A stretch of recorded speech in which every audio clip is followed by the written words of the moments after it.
پیش ہے ہندی زبان میں اپڈیٹ۔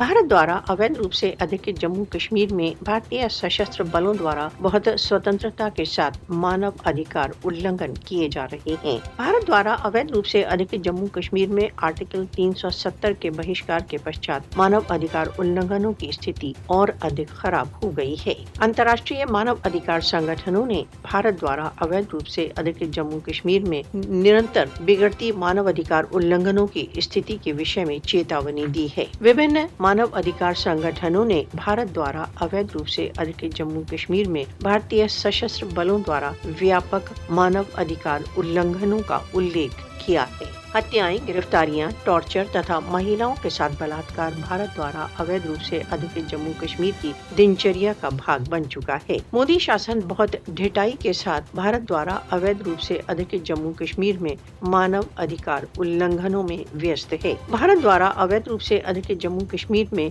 मानव अधिकार उल्लंघनों का प्रत्यक्ष रूप से अनिर्णीत कश्मीर मुद्दे से संबंध है। सार्वभौमिक शक्तियों को भारत से मानव अधिकार दायित्वों का सम्मान करने की मांग करना चाहिए। घाटी में निरंतर बिगड़ती मानव अधिकार स्थिति तुरंत रूप से अंतर्राष्ट्रीय ध्यान की मांग करती है। विश्व समुदाय को कश्मीरियों को मोदी के आतंक से सुरक्षित रखने के लिए तुरंत कार्रवाई करना चाहिए।